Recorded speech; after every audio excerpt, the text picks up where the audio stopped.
السلام علیکم ورحمۃ اللہ وبرکاتہ۔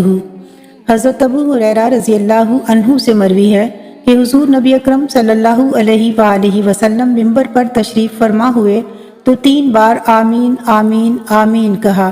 عرض کیا گیا یا رسول اللہ، آپ ممبر پر جلوہ افروز ہوئے تو آپ نے آمین آمین آمین کہا، اس کی کیا وجہ ہے؟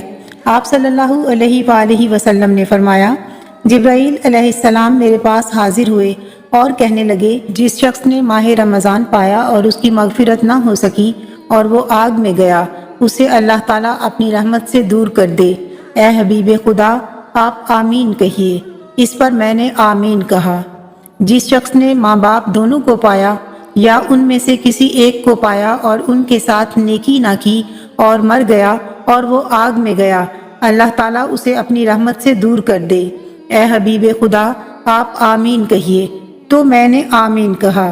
اور وہ شخص جس کے پاس آپ کا ذکر کیا گیا اور اس نے آپ صلی اللہ علیہ وآلہ وسلم پر درود نہ پڑھا اور اسی حالت میں مر گیا اور وہ بھی آگ میں گیا، اللہ تعالیٰ اسے اپنی رحمت سے دور کر دے۔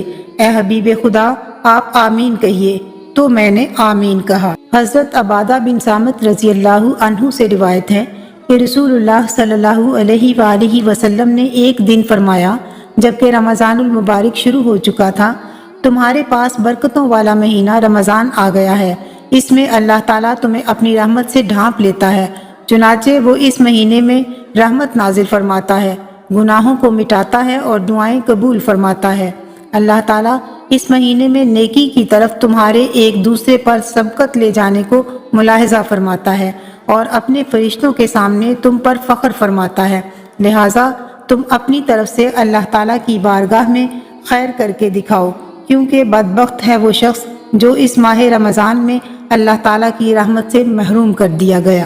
حضرت ابو مسعود غفاری رضی اللہ عنہ بیان کرتے ہیں کہ ایک دن میں نے رسول اللہ صلی اللہ علیہ وآلہ وسلم کو فرماتے ہوئے سنا جبکہ رمضان المبارک شروع ہو چکا تھا۔